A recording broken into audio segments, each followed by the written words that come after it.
Hello hi students, welcome to only UPSC. Geography की अगली class में आपका स्वागत है। पिछली क्लास में हमने सवाना जलवायु को समझा था कि सवाना जलवायु क्या होता है, उसके गुणधर्म क्या थे। इन सारी चीज़ों को हमने पिछले क्लास में समझा था। इस क्लास में हम बात करेंगे उष्ण मरुस्थलीय जलवायु की और उष्ण मानसून की। ये उष्ण मानसून भी जलवायु की कैटेगरी में ही आता है। तो इन दो प्रकार के जलवायु की चर्चा इस क्लास में हम करेंगे। ठीक है, तो आइए क्लास शुरू करते हैं। समय बर्बाद नहीं करेंगे, जितना भी समय होगा पढ़ाई ही केवल करेंगे। ठीक है, तो आपका टॉपिक है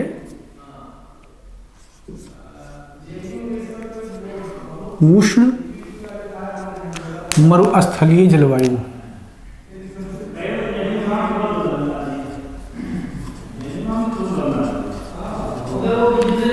उष्ण मरुस्थलीय जलवायु। मार्कर शायद दोनों नहीं चल रहे हैं, तो मैं पहले मार्कर में इंक डाल लेता हूं, उसके बाद में फिर पढ़ाई शुरू करते हैं।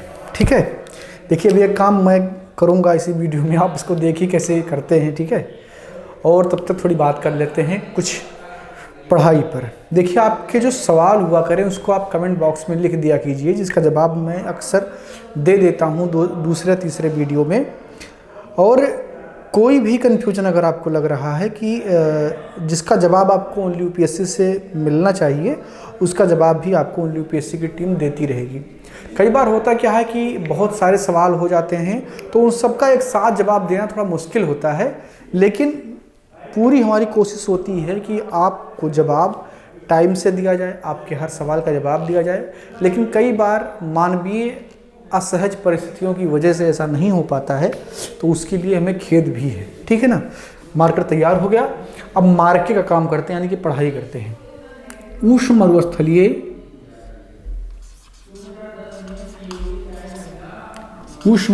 जलवायु। ठीक है, प्रॉपर काम भी नहीं कर रहा है, लेकिन अभी कुछ देर बाद में काम करना शुरू कर देगा।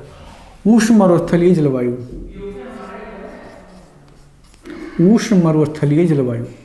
ठीक है ना, तो उष्ण मरुस्थलीय जलवायु जो है, इसका जो विस्तार है वो 20 से 30 डिग्री नॉर्थ और साउथ, यानी कि नॉर्दर्न हेमिस्फीयर और सदर्न हेमिस्फीयर दोनों में है। और कहाँ है? महाद्वीपों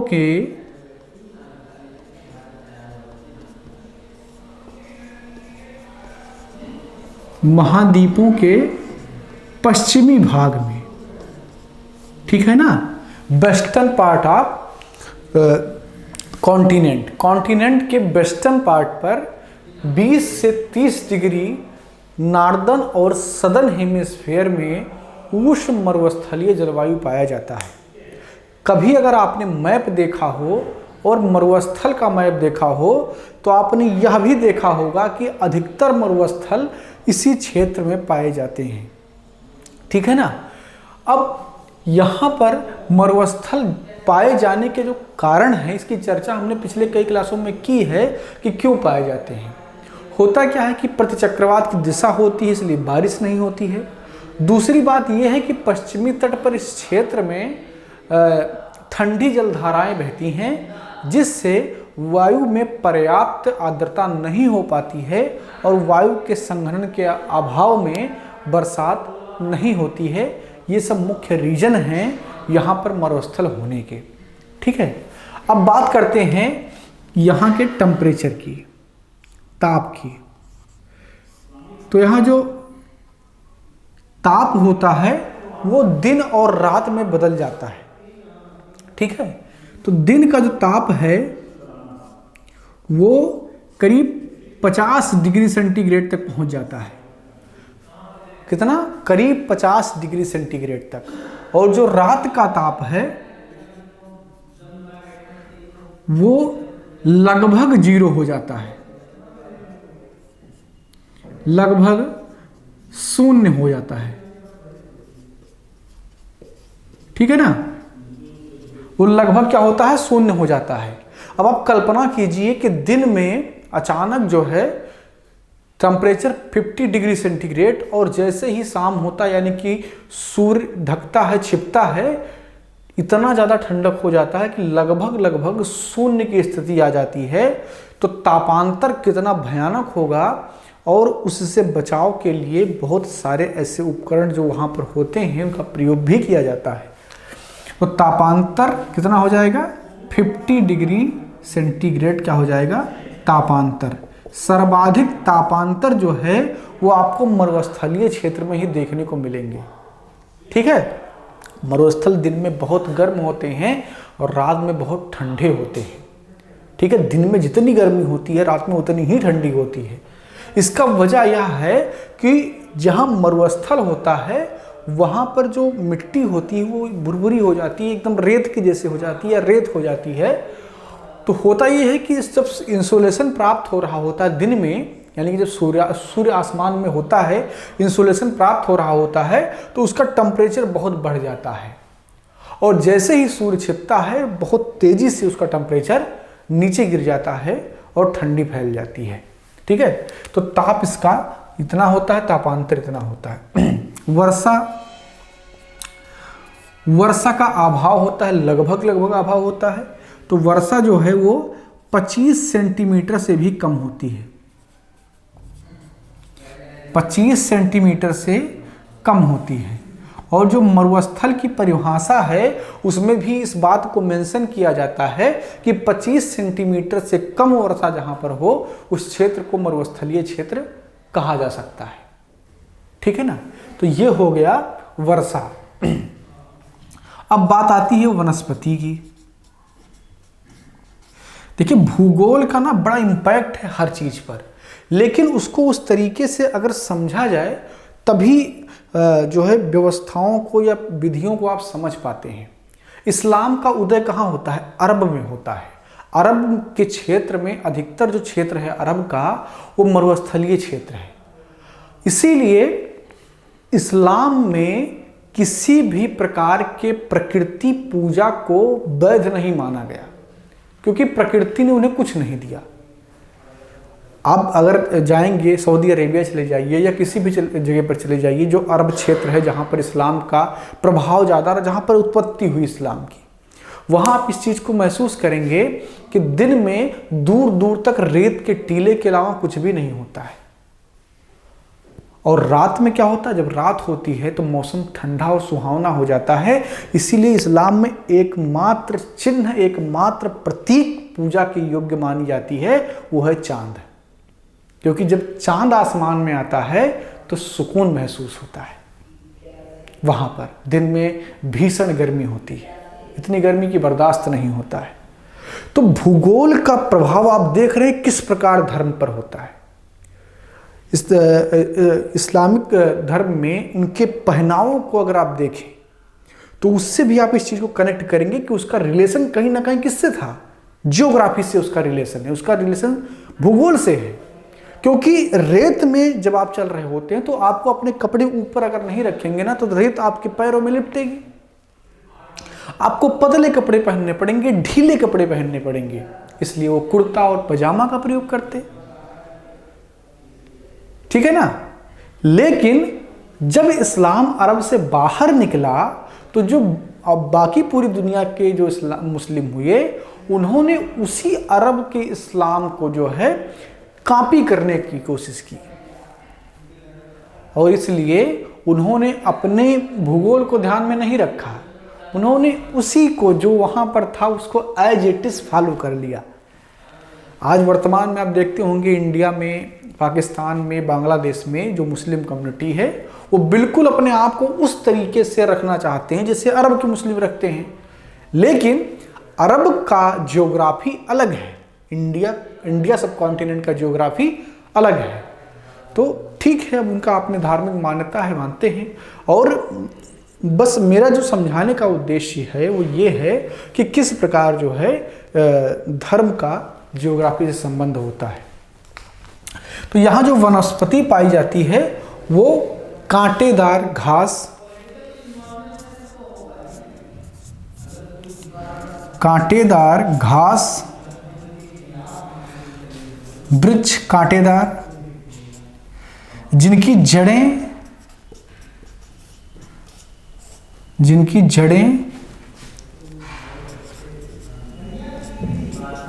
बहुत लंबी होती हैं।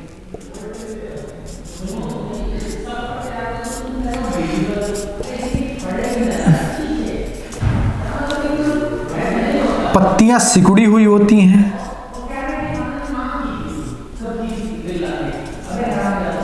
पत्तियां सिकुड़ी होती हैं, ठीक है ना। पत्तियां क्या होती हैं, एकदम ऐंठ जाती, सिकुड़ जाती हैं, क्योंकि पत्तियों से क्या होता है कि वो भोजन बनाते हैं, तो पानी के अभाव में अपने उस आकार को कम कर लेते हैं ताकि जो उत्सर्जन है वो कम हो। अपने उत्सर्जन को कम करने के लिए वो या तो पत्तियों को गिरा देते हैं या उनको घुमा करके छोटा कर लेते हैं, ये उनकी मजबूरी होती है। और जो लंबी जड़ है, इसका कॉन्सेप्ट यह है कि चूंकि मरुस्थल में जल का अभाव होता है, बरसात होती ही नहीं है, पानी का अभाव होता है, तो जो जड़ें होती हैं, जो कुछ पौधे वहाँ पर रह जाते हैं, वो पानी के तलाश में बहुत लंबी हो जाती है, ठीक है। इसीलिए मरुस्थल में जो पौधे पाए जाते हैं उनकी जड़ें बहुत लंबी होती हैं और पत्तियां कम, कांटे ज़्यादा पाए जाते हैं, ठीक है। तो ये है पूरा मरुस्थलीय जलवायु जिसे आपने समझा। अब आइए बात करते हैं उष्ण मानसून क्या है।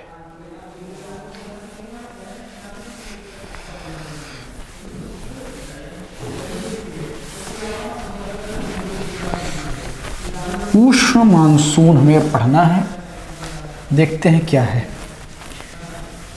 जिस प्रकार आपने देखा कि 20 से 30 डिग्री सेंटीग्रेड में जो नॉर्दर्न और सदर्न हेमिस्फीयर का कॉन्टिनेंट का जो पश्चिमी पार्ट है, वहाँ पर किस प्रकार के जो है जलवायु यानी कि मरुस्थलीय जलवायु पाई जाती है, उसी प्रकार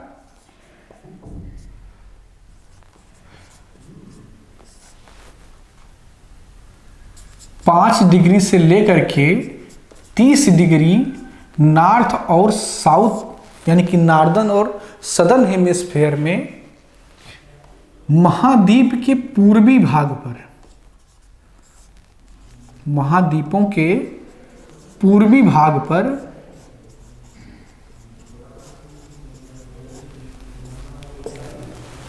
उष्ण मानसूनी जलवायु पाई जाती है। उष्ण मानसूनी जलवायु पाई जाती है, ठीक है। और इसका जो क्षेत्र है वो क्या है, इसका जो क्षेत्र है वो साउथ ईस्ट एशिया है,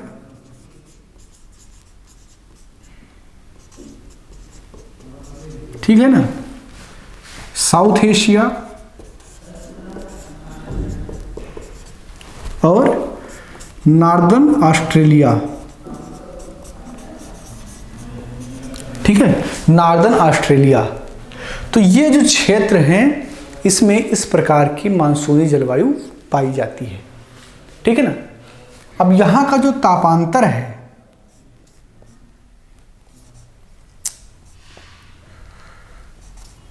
वह 12 डिग्री सेंटीग्रेड, तापांतर 12 है। इसका मतलब जो मैक्सिमम है वह 32 डिग्री सेंटीग्रेड होता है और जो मिनिमम टेम्परेचर है वो कितना हो जाएगा, 32 में से 12 घटाएंगे तो कितना बचेगा, 20 डिग्री सेंटीग्रेड, ठीक है। तो जो तापांतर होता है वो 12 डिग्री सेंटीग्रेड के आसपास होता है। अधिकतम तापमान 32 डिग्री सेंटीग्रेड और मिनिमम कितना, 20 डिग्री सेंटीग्रेड होता है, ठीक है। ये ऐसे क्षेत्र की बात हो रही है जिसमें उत्तर भारत का जो है क्षेत्र काफ़ी आता है और भारत से सटे हुए जो साउथ ईस्ट एशिया के देश हैं वहाँ की भी जलवायु कुछ इसी प्रकार की है, ठीक है। वर्षा यहाँ पर लगभग 100 सेंटीमीटर वर्षा होती है, लगभग 100 सेंटीमीटर वर्षा होती है और यही वजह है कि यहाँ पर वर्षा भी पर्याप्त होती है और जो भूमि है वह उपजाऊ भी है, तो धान की खेती बड़ी अच्छी होती है। आप भारत के जैसे ही पूर्वी भाग की तरफ जाते हैं, आप देखते हैं कि धान की खेती बड़ी अच्छी होती है, जूट की खेती अच्छी होती है क्योंकि पर्याप्त पानी होता है और भूमि जो है वो फर्टाइल भी है, उपजाऊ भी है, ठीक है। तो वर्षा लगभग 100 सेंटीमीटर होती है। और कैसी वर्षा होती है, मानसूनी वर्षा होती है।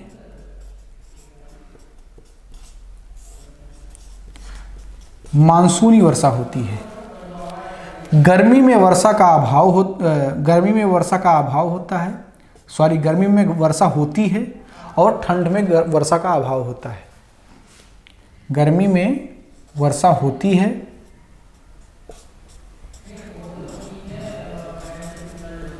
और ठंडी में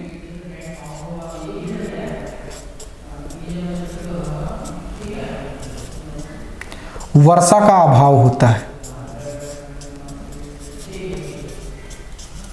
ठीक है, ठंडी में क्या होता है, वर्षा का अभाव होता है।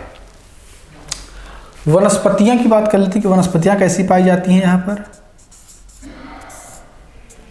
तो यहाँ पर पर्णपाती पतझड़ वन पाए जाते हैं। पतझड़ वन या वृक्ष, वन क्या है, कई बार सारे वृक्षों के समूह होते हैं। जब आप उनको व्यक्तिगत तौर पर काउंट करते हैं तो वृक्ष कहलाते हैं।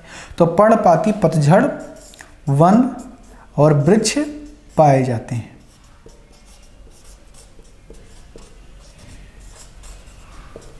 जैसे शीशम, महुआ, सागौन, ठीक है ना। तो ये सब क्या है, ये पर्णपाती पतझड़ वन है जो इस क्षेत्र में पाए जाते हैं। तो ये है उनकी जो है वनस्पति का डिटेल। तो ये था पूरा आपका उष्ण मानसूनी जलवायु, जो कि महाद्वीपों के पूर्वी भाग में पाया जाता है। 5 से 30 डिग्री सेंटीग्रेड डिग्री नॉर्दर्न और सदर्न हेमिस्फीयर में। ठीक है, तो ये है उसका अक्षांशीय विस्तार।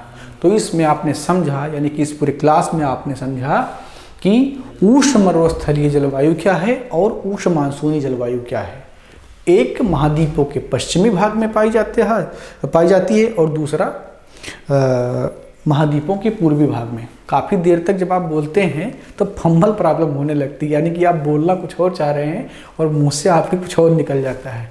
ठीक है, तो ये समस्या होती है जब आपको लगातार बोलना होता है। तो ठीक है, तो मिलते हैं अगली क्लास में, बात करेंगे इसके आगे, यानी कि अभी कई और सारी भूमध्य सागरीय जलवायु की चर्चा करनी है। स्टेपी क्या होता है, ये सारी चीज़ों की, हमें टुंड्रा जलवायु क्या है, टैगा जलवायु क्या है, इन सब की चर्चा करनी है। तो आगे की जो क्लास होगी उसमें क्रमवार इसकी हम चर्चा करेंगे। बाकी अगर आपको कुछ समझ में ना आया हो तो कमेंट करके पूछ लीजिए। कोई भी सवाल हो जियोग्राफी से रिलेटेड, किसी अन्य विषय से रिलेटेड, यूपीएससी से रिलेटेड, या कोई एजुकेशन को लेकर के आपका व्यक्तिगत सवाल है तो उसको भी कमेंट करके पूछ लीजिए। और लाइक करना आपका नैतिक कर्तव्य है, इसको जरूर किया कीजिए। मिलते हैं अगली क्लास में, बात करेंगे अगले टॉपिक की। धन्यवाद। बहुत जल्द आ रही है ओनली न्यूज ग्रुप की news magazine the news ocean, जहां आपको मिलेगी हर खबर सच की तह पर।